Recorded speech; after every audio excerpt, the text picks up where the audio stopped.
Chapter 14. Mina Harker's Journal, 23 September. Jonathan is better after a bad night. I am so glad that he has plenty of work to do, for that keeps his mind off the terrible things. And oh, I am rejoiced that he is not now weighed down with the responsibility of his new position. I knew he would be true to himself, and now how proud I am to see my Jonathan rising to the height of his advancement, and keeping pace in all ways with the duties that come upon him. He will be away all day till late, for he said he could not. Lunch at home. My household work is done, so I shall take his foreign journal and lock myself up in my room and read it. 24 September. I hadn't the heart to write last night. That terrible record of Jonathan's upset me so. Poor dear! How he must have suffered, whether it be true or only imagination. I wonder if there is any truth in it at all.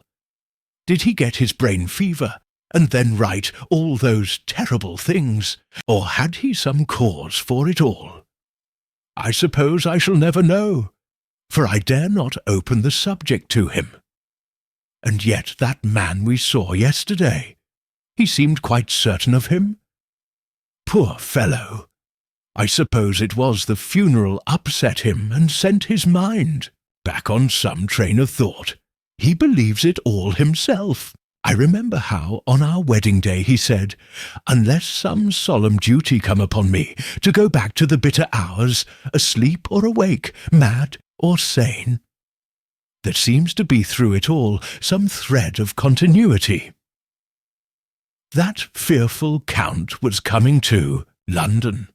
If it should be, and he came to London with his teeming millions, there may be a solemn duty, and if it come, we must not shrink from it. I shall be prepared. I shall get my typewriter this very hour and begin transcribing. Then we shall be ready for other eyes if required. And if it be wanted, then perhaps, if I am ready, poor Jonathan may not be upset, for I can speak for him, and never let him be troubled or worried with it at all. If ever Jonathan quite gets over the nervousness, he may want to tell me of it all, and I can ask him questions and find out things and see how I may comfort him. Letter, Van Helsing to Mrs. Harker. 24 September. Confidence. Dear Madam, I pray you to pardon my writing, in that I am so far friend as that I sent to you sad news of Miss Lucy Westenra's death. By the kindness of Lord Godalming, I am empowered to read her letters and papers, for I am deeply concerned about certain matters vitally important. In them I find some letters from you, which show how great friends you were, and how you love her. Oh, Madam Mina, by that love I implore you, help me. It is for others' good that I ask, to redress great wrong, and to lift much and terrible troubles, that may be more great than you can know. May it be that I see you? You can trust me. I am friend of Dr. John Seward and of Lord Godalming. That was Arthur of Miss Lucy. I must keep it private for the present from all. I should come to Exeter to see you at once, if you tell me I am privileged to come, and where and when. I implore your pardon, madam. I have read your letters to poor Lucy, and know how good you are and how your husband suffer. So I pray you, if it may be, enlighten him not, lest it may harm. Again your pardon, and forgive me. Van Helsing. Telegram, Mrs. Harker to Van Helsing. 25 September. Come today by 15:15. 10 train, if you can catch it. Can see you any time you call. Wilhelmina Harker. Mina Harker's Journal, 25 September. I cannot help feeling terribly excited as the time draws near for the visit of Dr. Van Helsing, for somehow I expect that it will throw some light upon Jonathan's sad experience. And as he attended, poor dear Lucy in her last illness, he can tell me all about her. That is the reason of his coming. It is concerning Lucy and her sleepwalking, and not about Jonathan. Then I shall never know the real truth now. How silly I am. That awful journal gets hold of my imagination, and tinges everything with something of its own colour. Of course it is about Lucy. That habit came back to the poor dear, and that awful night on the cliff must have made her ill. I had almost forgotten in my own affairs how ill she was afterwards. She must have told him of her sleepwalking adventure on the cliff, and that I knew all about it, and now he wants me to tell him what she knows, so that he may understand. I hope I did right in not saying anything of it to Mrs. Westenra. I should never forgive myself if any act of mine, were it even a negative one, brought harm on poor dear Lucy. I hope, too, Dr. Van Helsing will not blame me. I have had so much trouble and anxiety of late that I feel I cannot bear more just at present. I suppose a cry does us all good at times, clears the air as other rain does. Perhaps it was reading the journal yesterday that upset me, and then Jonathan went away this morning to stay away from me a whole day and night, the first time we have been parted since our marriage. I do hope the dear fellow will take care of himself, and that nothing will occur to upset him. It is 2 o'clock, and the doctor will be here soon now. I shall say nothing of Jonathan's journal unless he asks me. I am so glad I have typewritten out my own journal, so that, in case he asks about Lucy, I can hand it to him. It will save much questioning. Later, he has come and gone. Oh, what a strange meeting, and how it all makes my head whirl round. I feel like one in a dream. Can it be all possible, or even a part of it? If I had not read Jonathan's journal first, I should never have accepted even a possibility. Poor, poor dear Jonathan! How he must have suffered! Please the good God, all this may not upset him again. I shall try to save him from it, but it may be even a consolation and a help to him, terrible though it be, and awful in its consequences, to know for certain that his eyes and ears and brain did not deceive him, and that it is all true. It may be that it is the doubt which haunts him, that when the doubt is removed, no matter which, waking or dreaming, may prove the truth, he will be more satisfied and better able to bear the shock. Dr. Van Helsing must be a good man, as well as a clever one, if he is Arthur's friend and Dr. Seward's, and if they brought him all the way from Holland to look after Lucy. I feel from having seen him that he is good and kind, and of a noble nature. When he comes tomorrow, I shall ask him about Jonathan, and then, please God, all this sorrow and anxiety may lead to a good end. I used to think I would like to practice interviewing. Jonathan's friend on the Exeter News told him that memory was everything in such work, that you must be able to put down exactly almost every word spoken, even if you had to refine some of it afterwards. Here was a rare interview.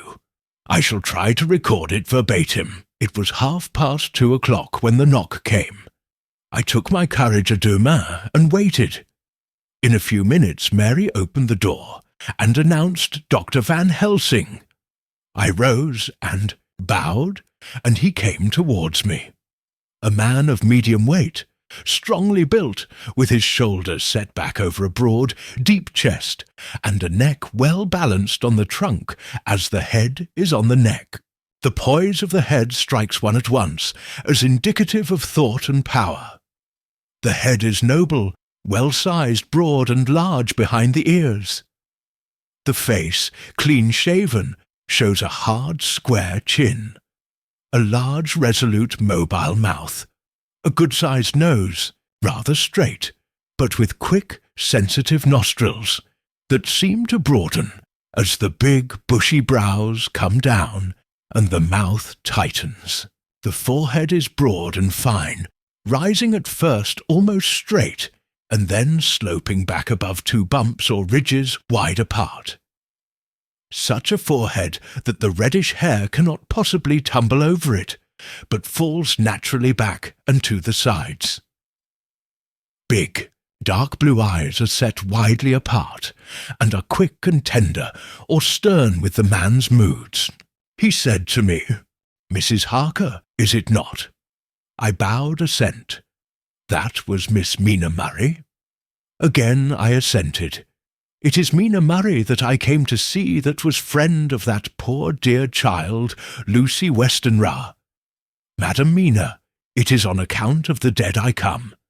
Sir, I said, you could have no better claim on me than that you were a friend and helper of Lucy Westenra. And I held out my hand. He took it and said tenderly, "Oh, Madam Mina, I knew that the friend of that poor Lily girl must be good, but I had yet to learn." He finished his speech with a courtly bow. I asked him what it was that he wanted to see me about, so he at once began. "I have read your letters to Miss Lucy. Forgive me, but I had to begin to inquire somewhere, and there was none to ask. I know that you were with her at Whitby. She sometimes kept a diary. You need not look surprised, Madam Mina. It was begun after you had left, and was in imitation of you. And in that diary she traces by inference certain things to a sleepwalking in which she puts down that you saved her. In great perplexity, then, I come to you, and ask you out of your so much kindness to tell me all of it that you can remember. I can tell you, I think, Dr. Van Helsing, all about it." "Ah, then you have good memory for facts, for details. It is not always so with young ladies." "No, doctor, but I wrote it all down at the time. I can show it to you if you like." "Oh, Madam Mina, I will be grateful. You will do me much favour." I could not resist the temptation of mystifying him a bit. I suppose it is some of the taste of the original apple that remains still in our mouths. So I handed him the shorthand diary. He took it with a grateful bow and said, "May I read it?" "If you wish," I answered as demurely as I could. He opened it, and for an instant his face fell. Then he stood up and bowed. "Oh, you so clever woman," he said. "I knew long that Mr. Jonathan was a man of much thankfulness. But see, his wife of all the good things. And will you not so much honour me, and so help me as to read it for me? Alas, I know not the shorthand." By this time my little joke was over, and I was almost ashamed. So I took the typewritten copy from my work-basket and handed it to him. "Forgive me," I said. "I could not help it, but I had been thinking that it was of dear Lucy that you wished to ask, and so that you might not have time to wait, not on my account, but because I know your time must be precious. I have written it out on the typewriter for you." He took it, and his eyes glistened. "You are so good," he said. "And may I read it now? I may want to ask you some things when I have read." "By all means," I said. "Read it over whilst I order lunch, and then you can ask me questions whilst we eat." He bowed and settled himself in a chair with his back to the light, and became absorbed in the papers, whilst I went to see after lunch chiefly in order that he might not be disturbed. When I came back, I found him walking hurriedly up and down the room, his face all ablaze with excitement. He rushed up to me and took me by both hands. "Oh, Madam Mina," he said, "how can I say what I owe to you? This paper is as sunshine. It opens the gate to me. I am daze, I am dazzle, with so much light, and yet clouds roll in behind the light every time. But that you do not, cannot comprehend. Oh, but I am grateful to you, you so clever woman. Madam," he said this very solemnly, "if ever Abraham Van Helsing can do anything for you or yours, I trust you will let me know. It will be pleasure and delight if I may serve you as a friend. As a friend. But all I have ever learned, all I can ever do, shall be for you and those you love. There are darknesses in life, and there are lights. You are one of the lights. You will have happy life and good life, and your husband will be blessed in you. But, doctor, you praise me too much, and you do not know me. Not know you, I, who am old, and who have studied all my life men and women. I, who have made my specialty the brain, and all that belongs to him, and all that follow from him. And I have read your diary, that you have so goodly written for me, and which breathes out truth in every line. I, who have read your so sweet letter to poor Lucy of your marriage and your trust, not know you. O Madam Mina, good women tell all their lives, and by day and by hour and by minute, such things that angels can read. And we men who wish to know have in us something of angels' eyes. Your husband is noble nature, and you are noble too, for you trust, and trust cannot be where there is mean nature. And your husband, tell me of him. Is he quite well? Is all that fever gone, and is he strong and hearty? I saw here an opening to ask him about Jonathan, so I said, he was almost recovered, but he has been greatly upset by Mr. Hawkins's death. He interrupted, "Oh, yes, I know. I have read your last 2 letters." I went on, "I suppose this upset him, for when we were in town on Thursday last, he had a sort of shock. A shock, and after brain fever so soon. That was not good. What kind of a shock was it? He thought he saw someone who recalled something terrible, something which led to his brain fever. And here the whole thing seemed to overwhelm me in a rush. The pity for Jonathan, the horror which he experienced, the whole fearful mystery of his diary, and the fear that has been brooding over me ever since, all came in a tumult. I suppose I was hysterical, for I threw myself on my knees and held up my hands to him and implored him to make my husband well again. He took my hands and raised me up, and made me sit on the sofa, and sat by me. He held my hand in his, and said to me with, oh, such infinite sweetness, "My life is a barren and lonely one, and so full of work that I have not had much time for friendships. But since I have been summoned to here by my friend John Seward, I have known so many good people, and seen such nobility, that I feel more than ever, and it has grown with my advancing years, the loneliness of my life.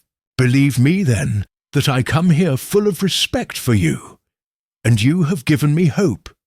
Hope not in what I am seeking of, but that there are good women still left to make life happy.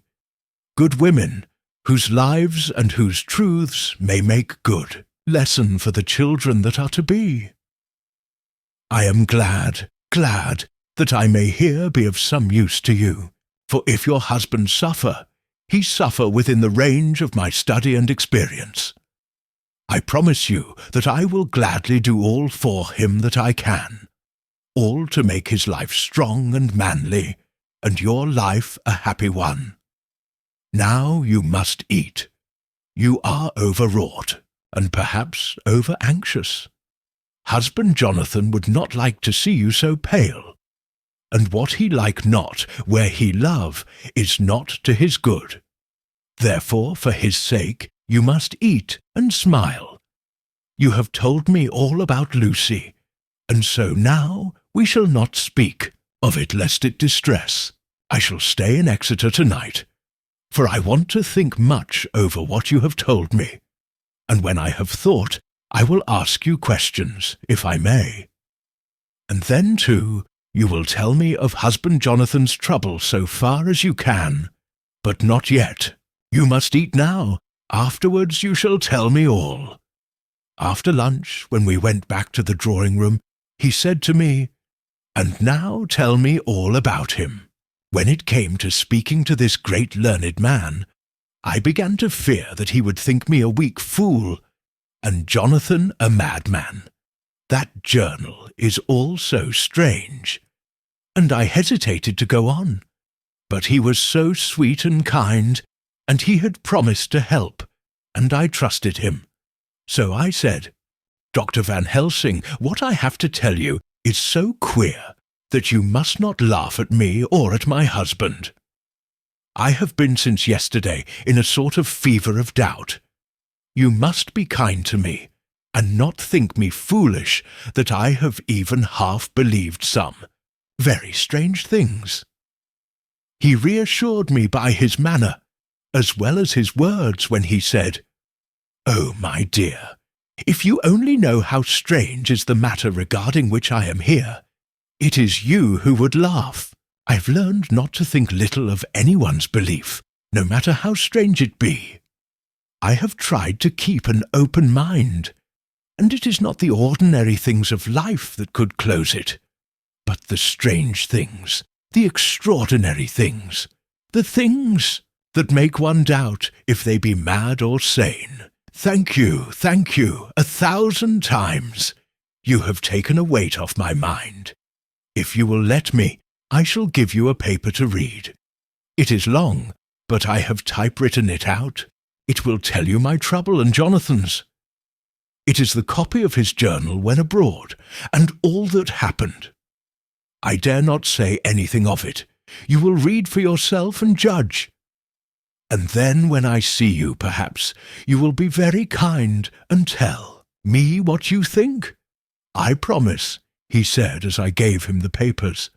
"I shall in the morning, so soon as I can, come to see you and your husband, if I may. Jonathan will be here at 11:30, and you must come to lunch with us, and see him then. You could catch the quick 3:34 train, which will leave you at Paddington before 8. He was surprised at my knowledge of the trains offhand, but he does not know that I have made up all the trains to and from Exeter, so that I may help Jonathan in case he is in a hurry."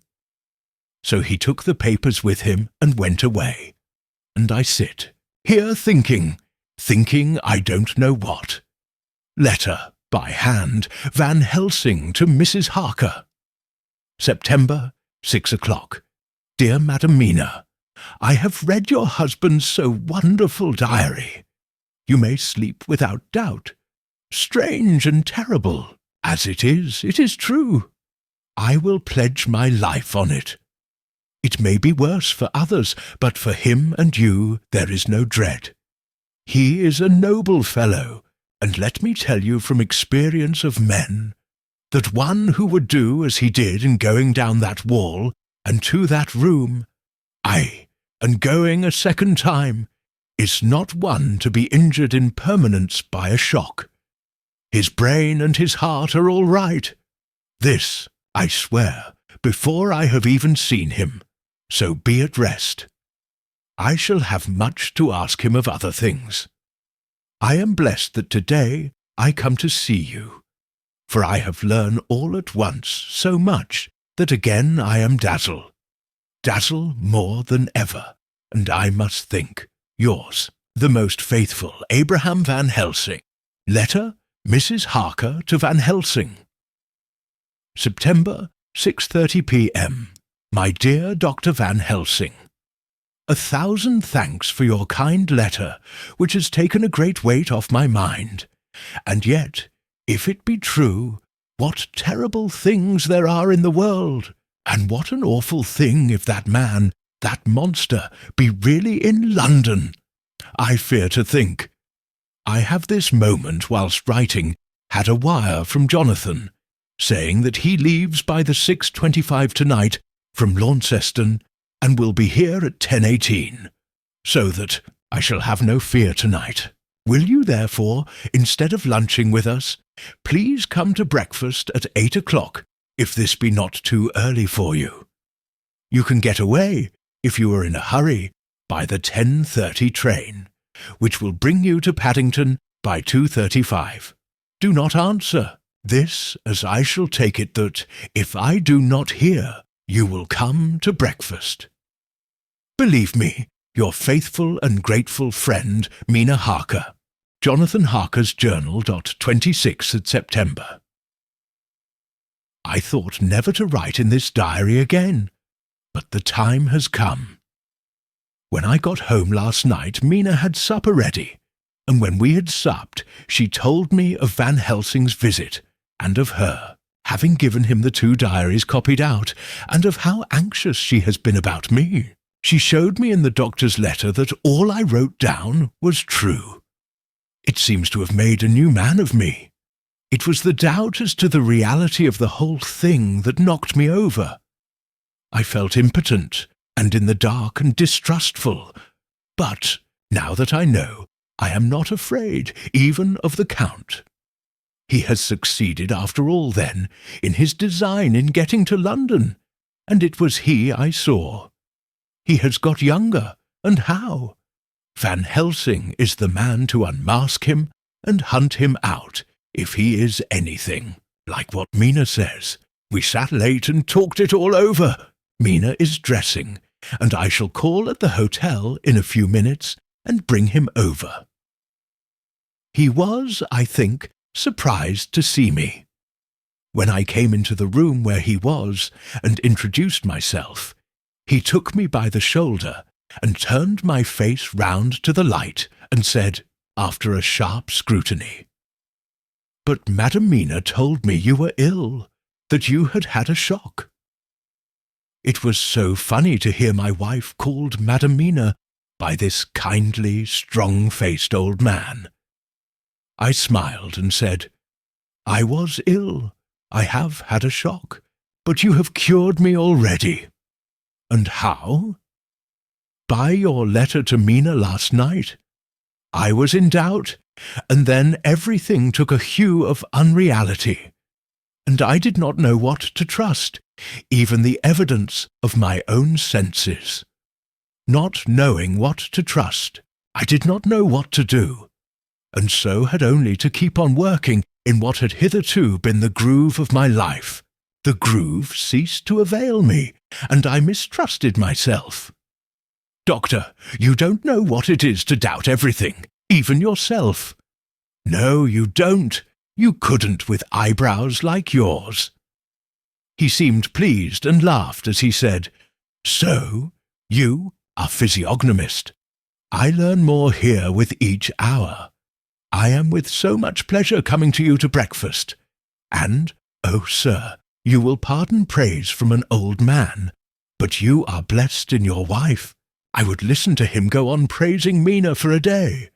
So I simply nodded and stood silent. She is one of God's women, fashioned by his own hand, to show us men and other women that there is a heaven where we can enter, and that its light can be here on earth. So true, so sweet, so noble, so little an egoist, and that, let me tell you, is much in this age so sceptical and selfish. And you, sir, I have read all the letters to poor Miss Lucy, and some of them speak of you, so I know you since some days from the knowing of others. But I have seen your true self since last night. You will give me your hand, will you not? And let us be friends for all our lives." We shook hands, and he was so earnest and so kind that it made me quite choky. "And now," he said, "may I ask you for some more help? I have a great task to do, and at the beginning it is to know. You can help me here. Can you tell me what went before your going to Transylvania? Later on I may ask more help, and of a different kind. But at first this will do." "Look here, sir," I said. "Does what you have to do concern the Count?" "It does," he said solemnly. "Then I am with you, heart and soul. As you go by the 10:30 train, you will not have time to read them. But I shall get the bundle of papers. You can take them with you and read them in the train." After breakfast, I saw him to the station. When we were parting, he said, "Perhaps you will come to town if I send to you, and take Madam Mina too." "We shall both come when you will," I said. I had got him the morning papers and the London papers of the previous night, and while we were talking at the carriage window, waiting for the train to start, he was turning them over. His eyes suddenly seemed to catch something in one of them, the Westminster Gazette. I knew it by the colour, and he grew quite white. He read something intently, groaning to himself. "Mein Gott, so soon, so soon!" I do not think he remembered me at the moment. Just then the whistle blew, and the train moved off. This recalled him to himself, and he leaned out of the window and waved his hand, calling out, "Love to Madam Mina. I shall write so soon as ever I can." Dr. Seward's Diary, 26 September. Truly there is no such thing as finality. Not a week since I said finis, and yet here I am starting fresh again, or rather going on with the same record. Until this afternoon I had no cause to think of what is done. Renfield had become, to all intents, as sane as he ever was. He was already well ahead with his fly business, and he had just started in the spider line also, so he had not been of any trouble to me. I had a letter from Arthur, written on Sunday, and from it I gather that he is bearing up wonderfully well. Quincey Morris is with him, and that is much of a help, for he himself is a bubbling well of good spirits. Quincey wrote me a line too, and from him I hear that Arthur is beginning to recover something of his old buoyancy. So, as to them all, mind is at rest. As for myself, I was settling down to my work with the enthusiasm which I used to have for it, so that I might fairly have said that the wound which poor Lucy left on me was becoming cicatrized. Everything is, however, now reopened, and what is to be the end God only knows. I have an idea that Van Helsing thinks he knows too, but he will only let out enough at a time to whet curiosity. He went to Exeter yesterday, and stayed there all night. Today he came back, and almost bounded into the room at about 5:30 o'clock, and thrust last night's Westminster Gazette into my hand. "What do you think of that?" he asked, as he stood back and folded his arms. I looked over the paper, for I really did not know what he meant, but he took it from me, and pointed out a paragraph about children being decoyed away at Hampstead. It did not convey much to me, until I reached a passage where it described small punctured wounds on their throats. An idea struck me, and I looked up. "Well," he said, "it is like poor Lucy's." "And what do you make of it?" "Simply that there is some cause in common. Whatever it was that injured her has injured them." I did not quite understand his answer. "That is true indirectly, but not directly." "How do you mean, Professor?" I asked. I was a little inclined to take his seriousness lightly, for after all, 4 days of rest and freedom from burning, harrowing anxiety does help to restore one's spirits. But when I saw his face, it sobered me. Never, even in the midst of our despair about poor Lucy, had he looked more stern. "Tell me," I said. "I can hazard no opinion. I do not know what to think, and I have no data on which to found a conjecture. Do you mean to tell me, friend John, that you have no suspicion as to what poor Lucy died of? Not after all the hints given, not only by events but by me? Of nervous prostration following on great loss or waste of blood, and how the blood lost or waste?" I shook my head. He stepped over and sat down beside me, and went on. "You are a clever man, friend John. You reason well, and your wit is bold, but you are too prejudiced. You do not let your eyes see nor your ears hear, and that which is outside your daily life is not of account to you. Do you not think that there are things which you cannot understand, and yet which are? That some people see things that others cannot, but there are things old and new which must not be contemplated by men's eyes, because they know, or think they know, some things which other men have told them. Ah, it is the fault of our science that it wants to explain all, and if it explain not, then it says there is nothing to explain. But yet we see around us every day the growth of new beliefs, which think themselves new, and which are yet but the old, which pretend to be young, like the fine ladies at the opera. I suppose now you do not believe in corporeal transference, no, nor in materialization, no, nor in astral bodies, no, nor in the reading of thought, no, nor in hypnotism, it fumed. Yes, I said, Charcot has proved that pretty well. He smiled as he went on. Then you are satisfied as to it, yes? And of course then you understand how it act, and can follow the mind of the great Charcot, alas that he is no more, into the very soul of the patient that he influence? No? Then, friend John, am I to take it that you simply accept fact, and are satisfied to let from premise to conclusion be a blank? No? Then tell me, for I am student of the brain, how you accept the hypnotism and reject the thought-reading. Let me tell you, my friend, that there are things done today in electrical science which would have been deemed unholy by the very men who discovered electricity, who would themselves not so long before have been burned as wizards. There are always mysteries in life. Why was it that Methuselah lived 900 years, and old Pa 169, and yet that poor Lucy, with 4 men's blood in her poor veins, could not live even 1 day? For, had she lived 1 more day, we could have saved her. Do you know all the mystery of life and death?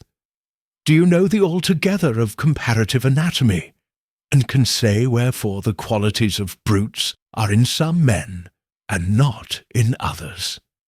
Can you tell me why, when other spiders die small and soon, that one great spider lived for centuries in the tower of the old Spanish church, and grew, till, on descending, he could drink the oil of all the church lamps? Can you tell me why in the Pampas, and elsewhere, there are bats that come at night and open the veins of cattle and horses, and suck dry their veins?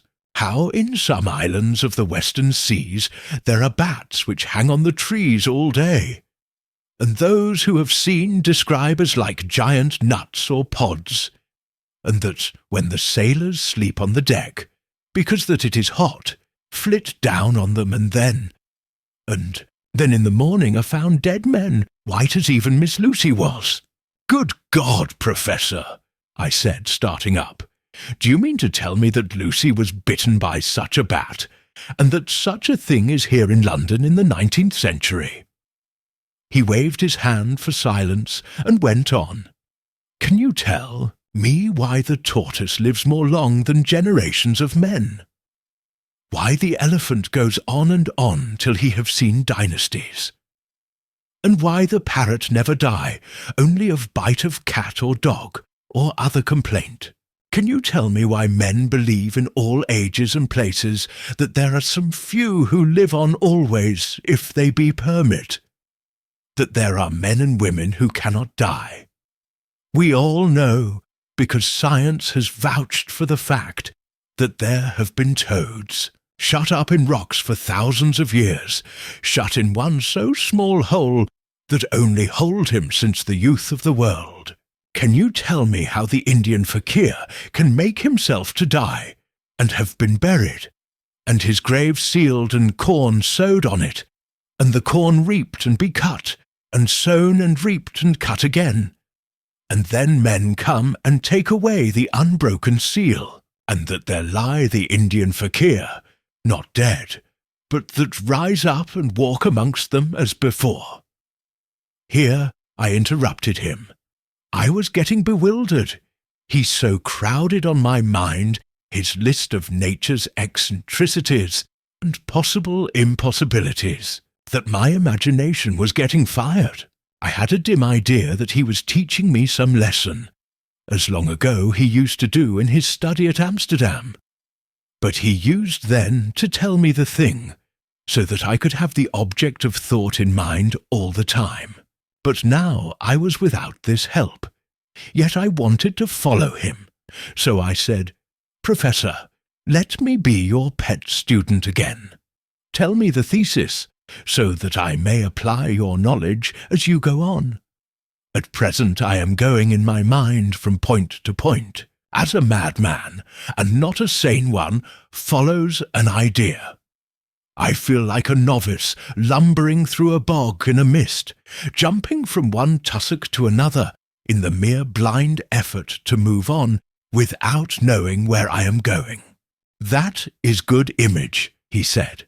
Well, I shall tell you. My thesis is this. I want you to believe. To believe what? To believe in things that you cannot. Let me illustrate.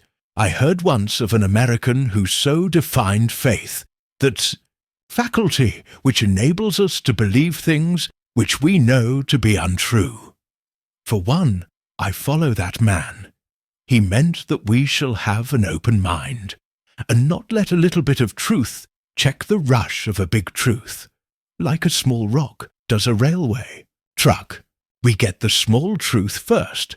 Good. We keep him, and we value him. But all the same, we must not let him think himself all the truth in the universe. Then you want me not to let some previous conviction injure the receptivity of my mind with regard to some strange matter. Do I read your lesson aright? Ah, you are my favourite pupil still. It is worth to teach you. Now that you are willing to understand, you have taken the first step to understand. You think then that those so small holes in the children's throats were made by the same that made the hole in Miss Lucy. I suppose so. He stood up and said solemnly, Then you are wrong. Oh, would it were so! But alas, no. It is worse, far, far worse. In God's name, Professor Van Helsing, what do you mean? I cried. He threw himself with a despairing gesture into a chair, and placed his elbows on the table, covering his face with his hands as he spoke. They were made by Miss Lucy. If this story gave you chills, a thrill, or made you feel something real, then don't just leave quietly. Smash that like button, hit subscribe, and turn on the bell so you never miss a moment of powerful storytelling. Drop a comment below. What did you think of this chapter? And which novel should we bring to life next? We're reading, and we can't wait to hear from you. Until next time, keep listening, keep dreaming, only on Driven to Win.